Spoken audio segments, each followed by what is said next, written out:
당시 주님이 처형되신 골고다에는 모두 세 개의 십자가가 세워졌습니다. 가운데는 주님이시고 좌우 양쪽에는 두 강도가 각각 달렸더랬습니다. 그런데 니고데모 복음이라고도 하고 빌라도 행전이라고도 하는 외경에 보면 이 두 강도에 관한 얘기가 좀 더 자세하게 나옵니다. 이름까지도 밝혀집니다. 다이스마스와 가이스마스라고 합니다. 그런데 이 둘은 사촌간인데 어릴 때부터 한 마을에서 같이 자라며 온갖 못된 짓을 다 하다가 이번에도 살인 강도 혐의로 붙잡혀서 극형인 십자가형을 선고받았다는 겁니다. 원래 십자가형에 처해지는 죄수는 자신이 달릴 십자가형을 그 형틀을 직접 지고 형장인 골고다까지 가야 합니다.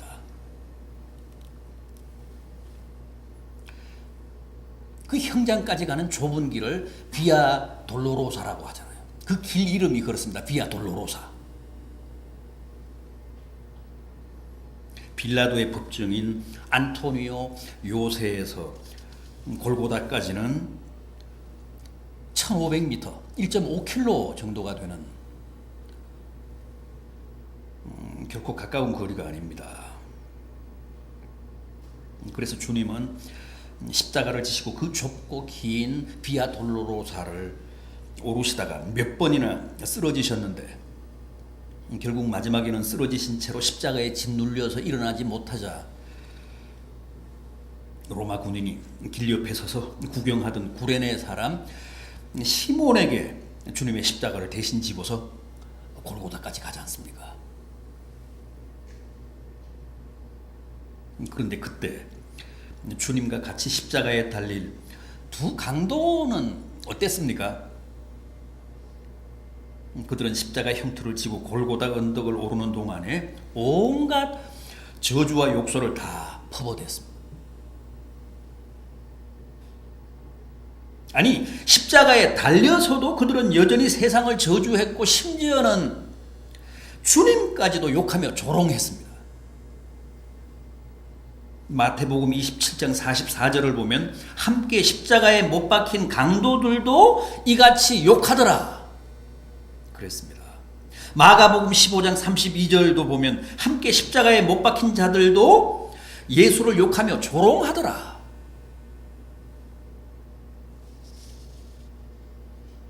오늘 본문 39절도 보십시오. 달린 행악자 중 하나는 비방하여 이르되 네가 그리스도가 아니냐, 너와 우리를 구원하라. 그러면서 주님을 비웃었다는 겁니다.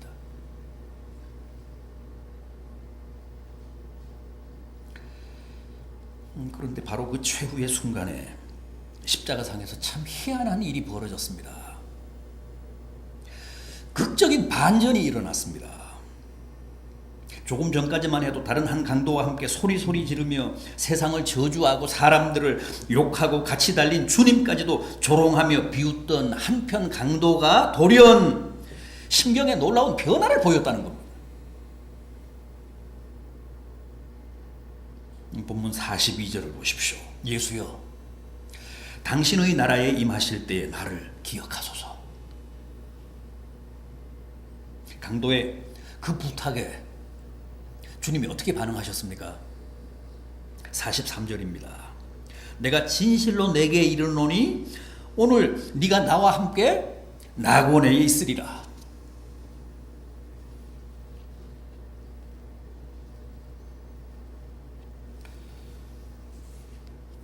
그러니까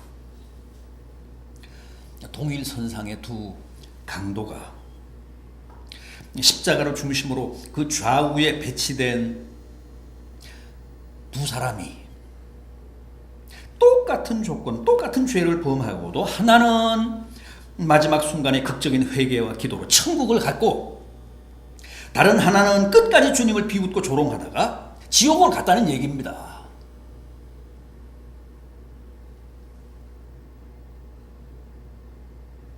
이를테면 구원과 저주의 그 영원한 운명의 기로에 주님의 십자가가 서 있었던 겁니다.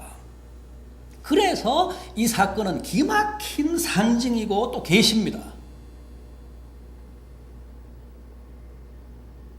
주님의 십자가야말로 모든 인생들의 천국행과 지옥행을 가르는 영원한 분수령이라는 겁니다. 구원과 저주를 결정짓는 시금석이라는 겁니다. 그렇지 않습니까? 우리가 다 똑같은 세상에서 똑같은 죄를 범하며 살아가지만 어떤 사람들은 주님의 십자가를 믿고 회개함으로써 천국을 가고 또 어떤 사람들은 끝까지 주님의 십자가를 비웃고 조롱하다가 지옥에 떨어집니다. 그래서 베드로전서 3장을 보면 주님의 십자가를 노아의 홍수에 비유하는 대목이 나옵니다. 무슨 뜻입니까? 여러분, 노아의 홍수는 그 본래 목적이 뭐였습니까?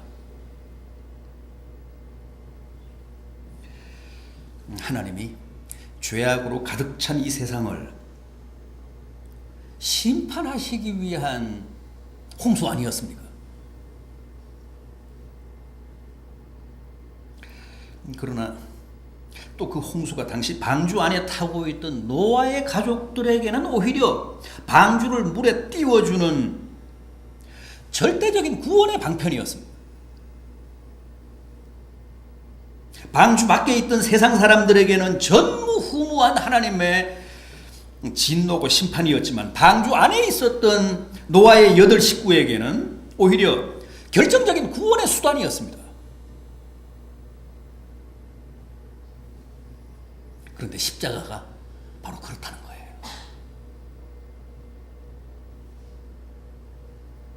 믿고 십자가 앞에 나오면 살지만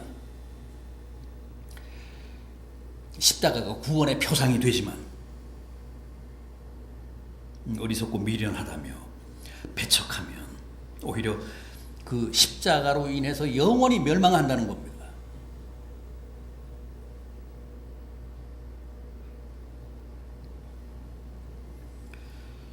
오늘 구원받은 이 한편 강도를 한번 생각해 보십시오. 이 사람은 철저한 마이너스 인생이었습니다. 그렇지 않습니까? 어릴 때부터 이미 불황자로 살았기 때문에 무슨 세례를 받았겠습니까? 뭐 주일을 성수하고 헌금을 하고 기도를 했겠습니까? 무슨 구제를 하고 자선을 했겠습니까? 전도를 했겠습니까? 한 게 있다면 이날 이때까지 남에게 못된 짓만 하고 강도짓 한 것밖에는 뭐가 더 있겠습니까? 그러다가 막판에 그것도 땅도 아니고 십자가에 높이 달린 채로 죽어가면서 회개하고 예수 믿은 것뿐인데 놀랍게도 주님으로부터 직접 낙원을 보장받았습니다.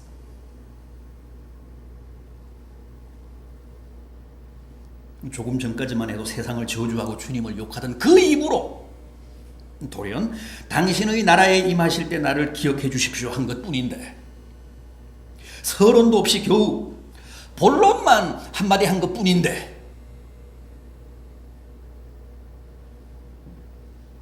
네가 오늘 나와 함께 낙원에 있을 것이라는 주님의 구원의 약속을 받아낸 겁니다. 평생을 강도로 살아온 사람이 누가 강도의 고수 아니랄까봐 마지막에는 천국까지도 극적으로 훔쳤습니다. 천국을 강도질했습니다.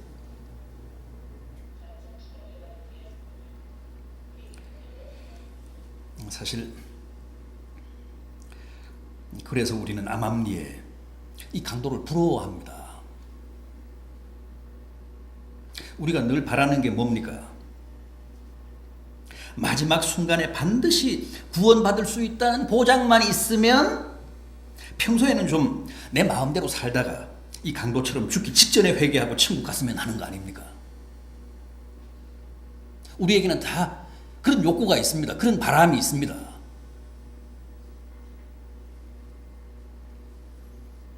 괜히 일찍부터 젊어서부터 예수를 믿는 바람에 해보고 싶은 것도 다 못 해보고 피곤해 죽겠는데 주일 아침마다 교회 나와야 되고 돈 없어 죽겠는데 11조 내야 되고 그래서 손해가 많고 억울하다는 피해의식, 본전 생각 우리 다 하잖아요. 저는 합니다.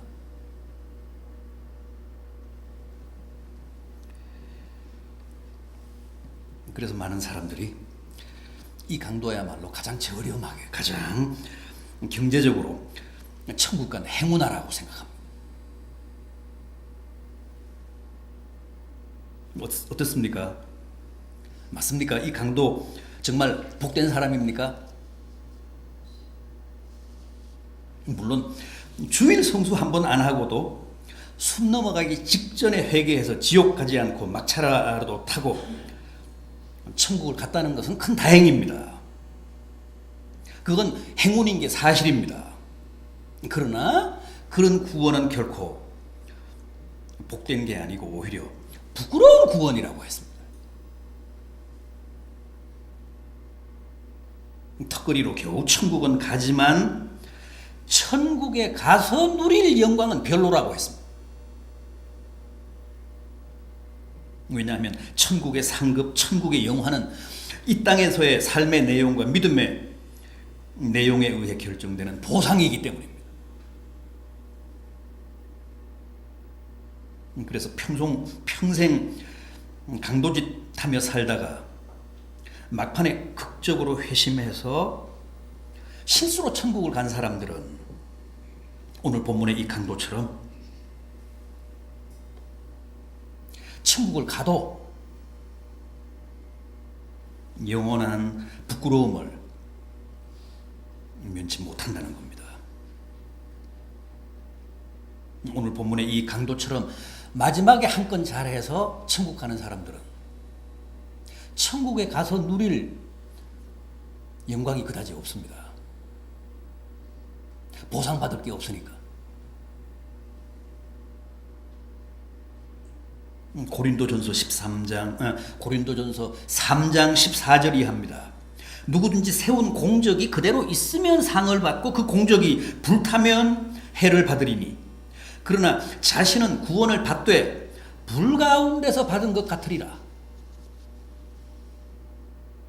이 땅에서 세운 공적이 많으면 훗날 천국에 가서 받을 보상이 많지만 세운 공적이 없으면 구원은 받되 천국은 가되 마치 불 가운데서 받은 것 같을 것이라는 겁니다. 무슨 뜻이라고요? 불난 집에서 겨우 구조된 사람들 보십시오. 목숨은 건져서 천만 다행이지만은 꼴은 말이 아니잖아요. 호텔에서 자다 말고 뛰쳐나온 사람, 목욕탕에서 때밀다가 뛰쳐나온 사람들 보십시오. 이 세상에서 세운 공적이 없어서 훗날 천국에서 받을 상급이 없는 사람들은 그렇게 불 가운데서 구원받은 사람들처럼 부끄러운 모습, 부끄러운 행색으로 영원히 살게 된다는 말씀입니다.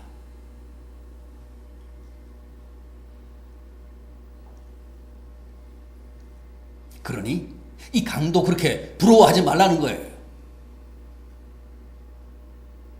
우리가 생각하는 것만큼 복된 사람이 아니라는 겁니다.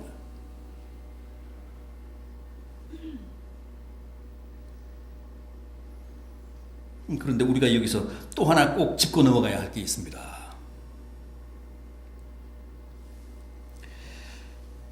한편 강도가 부끄러운 구원이나마 어떻게 그 마지막 순간에 그런 극적인 회심을 할 수 있었을까 하는 겁니다. 여러분들은 어떻게 생각하십니까? 정말 불가사의하지 않습니까? 십자가에 달린 후에도 여전히 다른 한 강도와 함께 세상을 저주하고 주님을 비웃던 사람이 어쩐 일로, 무슨 일이 있었기에 한순간 그렇게 변해서 주님께 구원을 청했는가 하는 겁니다. 수수께끼 같지 않습니까? 이 강도가 다른 한쪽 강도보다 좀 덜 악해서 그랬습니까? 이 강도는 할 수 있었던 회개를 왜 다른 한쪽의 강도는 못했을까요? 똑같은 마을에서 똑같은 환경에서 똑같은 짓을 하다가 지금 십자가에 달렸는데 어째서 이 강도는 회개를 하고 다른 강도는 못했을까요?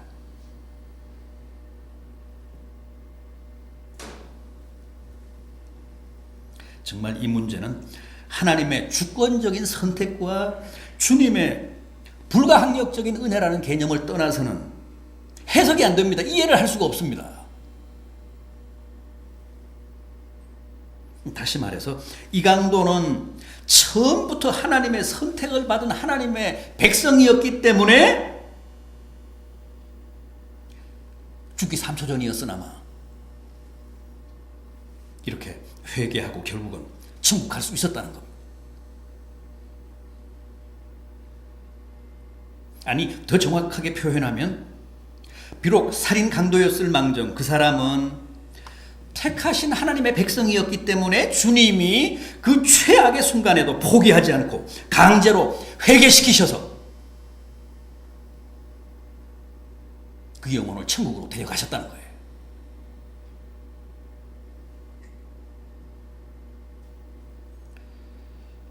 그런데 중요한 것은 이 한편 강도만이 아니라 실은 오늘 우리들도 다 똑같은 케이스라는 겁니다.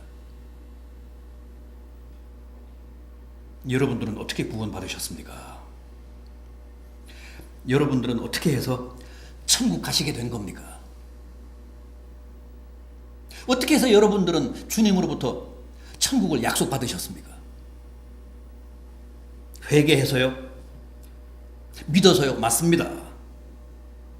그럼 남이 못하는 회개를 여러분들은 어떻게 하셨습니까? 남이 못 가진 믿음을 여러분들은 어떻게 갖게 되셨습니까? 남보다 더 잘나서요? 남보다 더 착해서요? 남보다 더 똑똑하고 현명해서요? 아닙니다. 우리는 오히려 남보다 더 못났고 더 어리석고 더 못됐습니다. 그런데 어째서 우리가 남이 못하는 회개를 하고 남이 못하는 주님을 믿음으로 구원을 얻고 천국을 가게 됐을까요?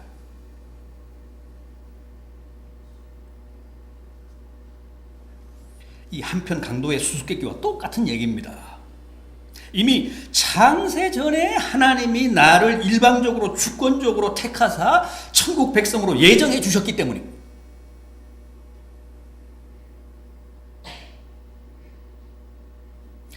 우리가 실감은 못하지만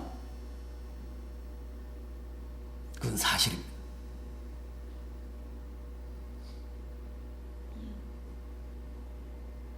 따라서 우리는 누구도 내가 믿어서 구원을 얻고 내가 회개해서 천국을 가게 된 게 아닙니다. 이미 택함을 받았기 때문에 주님이 나의 믿음을 강제하신 겁니다. 택함을 받았기 때문에 주님이 나의 회개를 강제하신 겁니다. 택함을 받았기 때문에 주님이 나의 천국 행을 강제하신 겁니다. 이게 바로 불가항력적인 하나님의 은혜입니다. 내가 원해서가 아니라, 내가 잘나서가 아니라, 내가 기도해서가 아니라, 믿어서가 아니라, 회개해서가 아니라, 나의 동의도 없이 일방적으로 하나님이 나에게 구원을 베푸신 겁니다. 나를 당신의 자녀로, 당신의 백성으로 택하신 겁니다.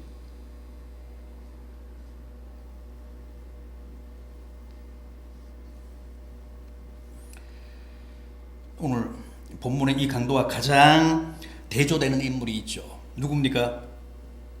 역시 막판에 주님을 배신하고 자살해서 단테의 신곡 지옥편을 보면 제 구지옥, 가장 깊은 곳, 가장 어둡고 가장 뜨거운 곳에 가 있는 가룟 유다 아닙니까?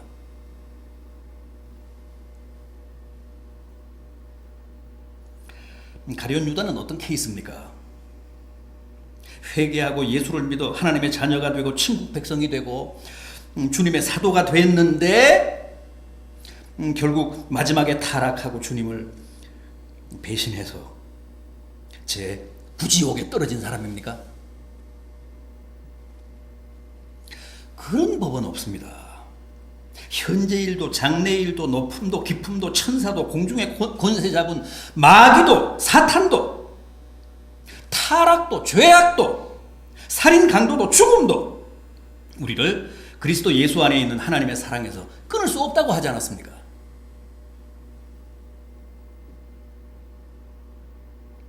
천국 백성이라는 우리의 신분, 우리의 정체성을 훼손시키거나 무효화할 수 있는 것은 천상천하에 아무것도 없습니다.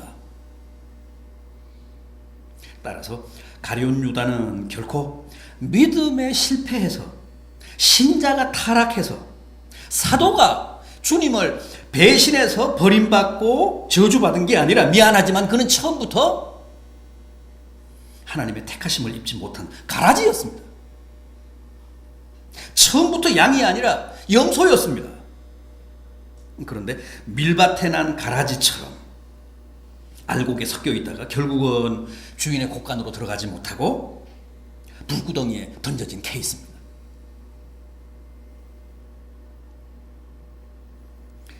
택한 백성인데 신앙생활에 실패했다고 해서 지옥 가는 법은 없습니다.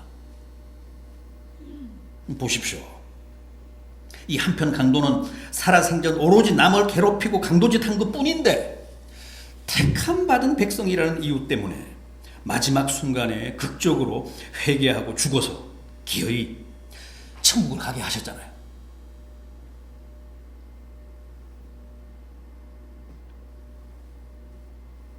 다만 택함 받은 백성이 이렇게 못나게 굴다가 죽으면 마치 불 속에서 겨우 구원받은 사람들처럼 가장 부끄러운 꼴로 참혹한 모습으로 천국을 가게 되는 비극을 피하지 못하게 된다는 겁니다.